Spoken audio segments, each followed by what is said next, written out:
क्या था आपके पास में, आपके पास किसी भी बिंदु को आप दो अक्षों से निरूपित करते हैं, एक्स अक्ष और वाई अक्ष। बताती थी मैं 9th क्लास में आपने ये भी पढ़ा था कि कौन सा किस चतुर्थांश में आएगा, पहले में, दूसरे में, तीसरे में, चौथे में, ऐसा बताया था। तो अब उसी का आगे का भाग है। अगर आपके पास कोई दो बिंदु दिए हैं, उनके बीच की दूरी निकालनी है, तो उसका क्या दूरी सूत्र बनता है आपका, दूरी सूत्र क्या सूत्र बनता है, सारी चौक दीदी ये कहाँ से लाए,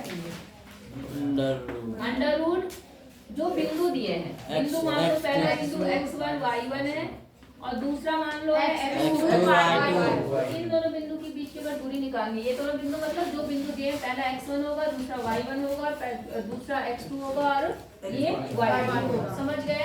तो बस यहाँ पे सूत्र क्या बनता है, x2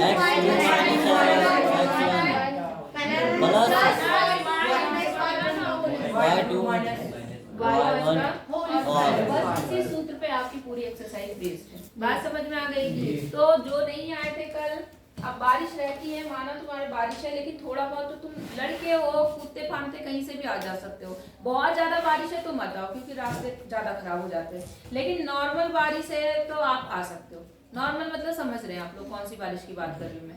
केवल वो कोहरा सा लगा रहता है, हल्की हल्की बूंदाबांदी होती, तुम घर में बैठ जाते हो जी आज तो आराम करते हैं, आज सुबह जल्दी नहीं उठना पड़ रहा है, वो सब छोड़ दो। अभी इस समय इलेक्शन का टाइम है, वैसे ही आपके पास में पता है स्टाफ कम है, तो ऐसा नहीं कि एक हमारे पीछे दूसरा खड़ा है। अभी हमारे पास टाइम है, हम अच्छे से पढ़ सकते हैं। बात समझ में आ गई? एक की जगह 2 पीरियड 3 पीरियड भी पढ़ सकते हैं। नहीं आ रही बात समझ में? वैसे पता है तुम्हें कि अटेंडेंस लो 2 बार, उसके बाद और भी बहुत सारी चीजें होती है, कभी फीस लेना, कभी कुछ लेना। आपके पास मुश्किल से 15 मिनट मिलते हैं, होता है नहीं होता?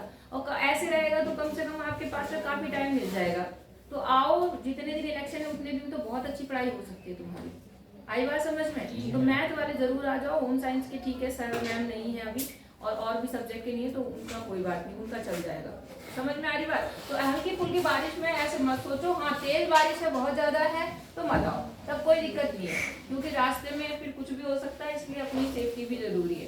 बात समझ में आ गई? अब सौड़ वाले यहीं रह रहे हैं, उनके लिए पता नहीं कौन सी सेफ्टी चाहिए। चलो कोट गांव वाले हो गए, मोताड़ वाले हो गए, उनकी तो बात समझ में आती है। क्या यहाँ वालों के लिए भी बहुत दूर है? 10 कदम चलने में भी तुम्हारे को कुछ हो रहा है? बोलो। लेकिन हाँ ठीक है, बहुत ज्यादा बारिश है तुम भी मत आओ, लेकिन अगर नॉर्मल है तो जरूर आओ। समझ गए कि नहीं समझे? चलो, दूरी सूत्र पता चल गया आपको? अच्छा, अब मैंने आपको कल बताया था दो बिंदुओं के बीच की दूरी निकालना, वो आपने कर लिया। दूसरा और तीसरा प्रश्न मैंने आपको समझाया था, वो भी आपने कर लिया। ठीक है, फोर्थ क्वेश्चन में बता देती हूँ क्या है। फोर्थ क्वेश्चन में कह रहा है, देखिए एक्सरसाइज कौन सी हमारी 7.1 निर्देशांक ज्यामिति। Question number 4। क्वेश्चन नंबर 4 में क्या कह रहा है, जांच कीजिए क्या बिंदु ये तीनों बिंदु एक समद्विबाहु त्रिभुज के शीर्ष हैं। आपके पास 3 बिंदु दिए हैं। क्या दिया है? 3 बिंदु। और आपको बताना है क्या वो समद्विबाहु त्रिभुज के शीर्ष हैं। आई बात समझ में? तो आप जो नहीं आए थे केवल उन्हीं के लिए सवाल लगा रही, बाकी जो बच्चे कल आए थे उनको तो आराम से कर सकते हैं। उनके लिए क्या है, आपको पता है 3 बिंदु दिए हैं, तीनों के बीच की क्या निकालना, दूरी। और अगर कोई भी दो दूरी क्या आएगी, बराबर, तो उसका मतलब वो क्या होगा, बात समझ में आ गई? सिंपल सी बात है। हाँ बिल्कुल तीसरे की तरह करना है, जैसे संरेखी वाला था वैसे ही करना है। ठीक है, तो आप लोग स्टार्ट करो। और जो नहीं आए थे उनको मैं बता रही हूँ कि कैसे दो बिंदुओं के बीच की दूरी निकालते हैं। बात समझ में आ गई? जैसे यहाँ पे चौथे सवाल में 3 बिंदु दे रखे। पहला बिंदु है आपका 5 - 2, दूसरा कितना है 2,3,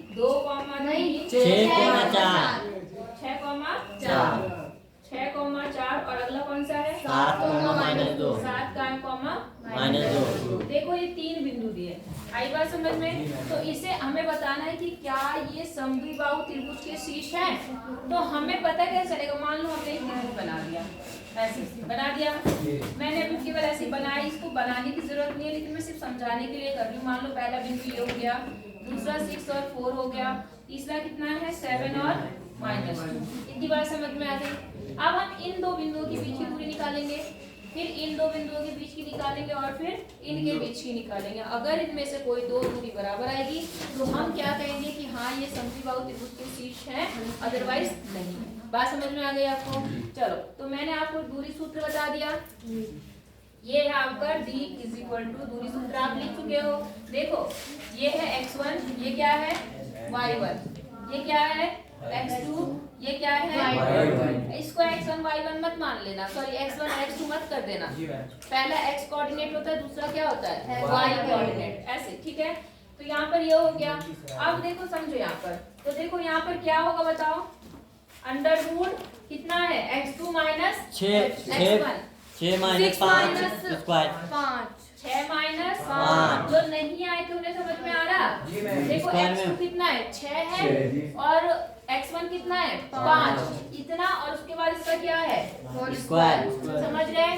फिर क्या है प्लस, फिर कितना है y2 कितना है 4, ठीक है 4 माइनस और x1 y1 कितना है माइनस ब्रैकेट -2। बोलो यहाँ तक सबको समझ में आया नहीं आया? स्पेशली उनके लिए है जो नहीं आ पाए कल। आ गई बात समझ में? पक्का? बेटा लंच के बाद दूंगी टेस्ट, और सच बता रही अगर तुमने नहीं करे ना सवाल अच्छे से, इसका नहीं जो बोला है 6 किसका बोला था 6.3 का, और अगर नहीं आए ना सवाल तुम्हें नहीं करा तो देखना यही डंडा मारूंगी तुम्हें मैं। इतनी बात समझ में आ गई आपको कि नहीं आई? अच्छा अब इसे बस सॉल्व करना है। तो यहाँ देखिए अंडर रूट 6 में से 5 गया 1 का स्क्वायर, कितना समझ में आया? प्लस अब यहाँ पे आ जाओ, यहाँ पर कितना है 4 और ब्रैकेट से पहले कौन सा चिन्ह है माइनस, तो अंदर का चिन्ह बदल जाएगा। बोलो समझ में आई आपको बात इतनी? अब यहाँ पर देखो 1 का स्क्वायर कितना होगा 1 और यहाँ कितना बन गया 6 का स्क्वायर, कोई दिक्कत यहाँ तक? तो यहाँ हो गया 1 और 36 का स्क्वायर 36, कितना बन गया टोटल 37, रूट 37 का कोई वर्गमूल निकलेगा नहीं, तो इतना मात्र। यहाँ तक समझ में आया नहीं आया? कोई दिक्कत?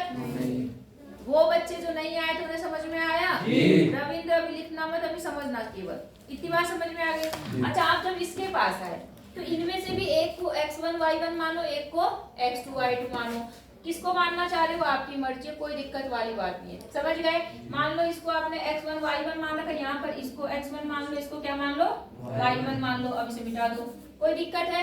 हम केवल सॉल्यूशन के लिए ये करते हैं। अब यहाँ से क्या सूत्र बनेगा? सूत्र तो वही है आपका, ये आपने d1 निकाला पहली दूरी, अब क्या निकालेंगे d2।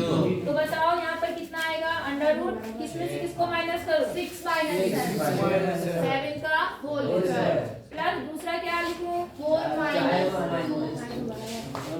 2 whole square. आ रहा है क्या समझ में अखिलेश? तुम तीनों चारों को आ रहा है समझ में?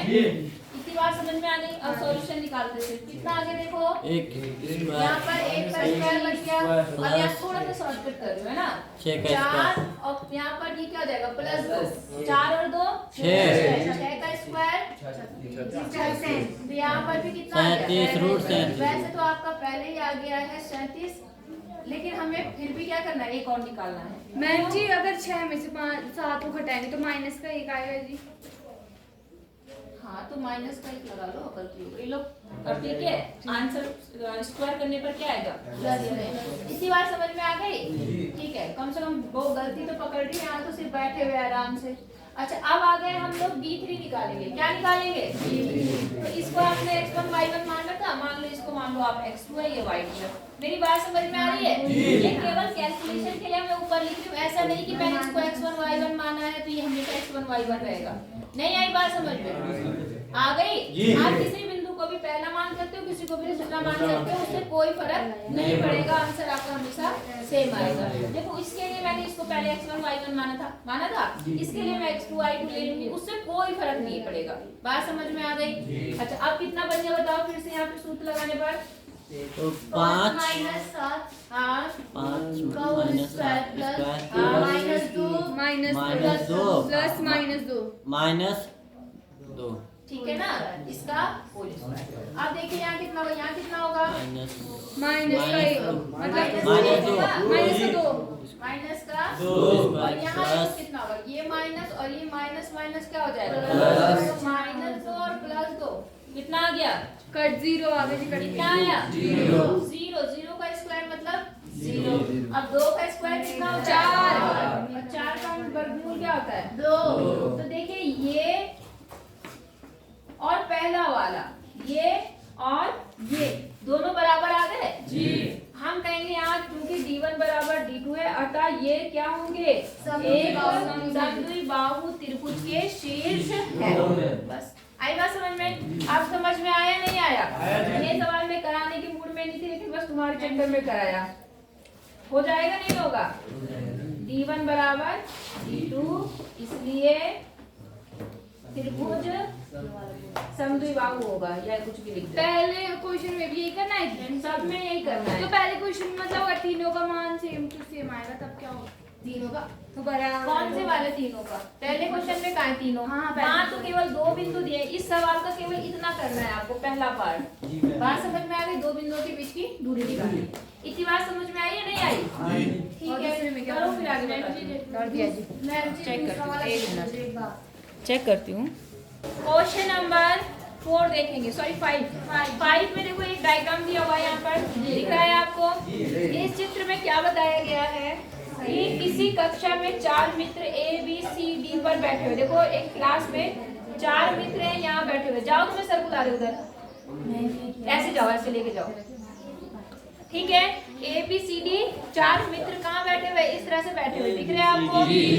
अब क्या बोल रहा है, चंपा चमेली कक्षा के अंदर आती है और कुछ मिनट तक देखती है। 2 बच्चियां हैं, चंपा और चमेली। वो क्लास के अंदर आती है और थोड़ी देर तक इन चारों बच्चों को देखती है।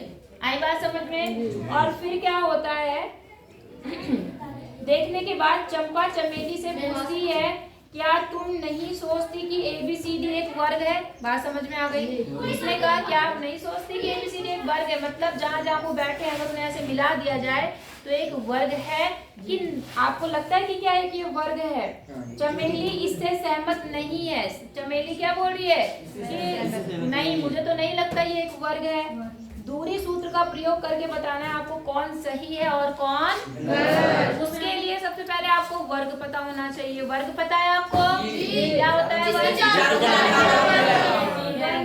आई बात समझ में? लेकिन एक और चीज, छोटी सी बात समझो, वर्ग जो होता है उसकी चारों भुजा तो बराबर होती है। एक होता है समचतुर्भुज, ऐसा होता है, उसकी भी तो चारों भुजाएं बराबर होती हैं। हाँ या ना? तो केवल चारों भुजाएं बराबर होने से वर्ग नहीं होगा। साथ में हम एक और चीज निकालेंगे, इसके विकर्ण कोण की बात यहाँ पे नहीं होगी। विकर्ण, बात समझ में आ गई? आपको ये दूरी और ये दूरी भी निकालनी पड़ेगी। बात समझ में आ गई? अगर आपका ये चारों भुजाएं बराबर और ये विकर्ण इस विकर्ण के बराबर आएगा तब वो क्या आएगा? वर्ग। और देखो यहाँ पे तो चारों भुजाएं बराबर आ रही, लेकिन ये दूरी इसके बराबर दिख रही है आपको। तो अगर ऐसा केस आएगा तो वो वर्ग नहीं होगा, वो समचतुर्भुज। तो जो चतुर्भुज वाले सवाल आएंगे उनमें आपको विकर्ण भी निकालना पड़ेगा। बात समझ में आ गई? विकर्ण निकालने का तरीका आपको पता ही है, 2 बिंदुओं के बीच की दूरी। बस आई बात समझ में? अच्छा, अब रही बात वो बिंदु कहाँ से मिलेंगे। तो जो बच्चे कल आए थे उन्हें बिंदु आराम से पता चल रहे हैं। मुझे बताओ, हाँ, ए का निर्देशांक पहले x अक्ष पे जाओ, फिर y अक्ष। तो x अक्ष पे कितना है? 3 और y अक्ष कितना होगा? 4। तो a के निर्देशांक हो गए 3, 4। ठीक है, 6, 6, B का, हाँ, B का 6, C का 9,4, 9,4, D का 6,1। बस चारों बिंदु मिल गए।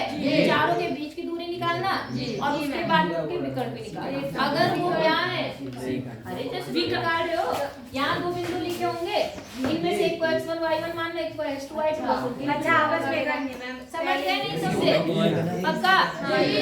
तो एक ये सवाल करना और एक छठे में भी सेम वही काम करना। देखिए चतुर्भुज के शीर्ष क्यों नहीं निकालने, सब निकालने।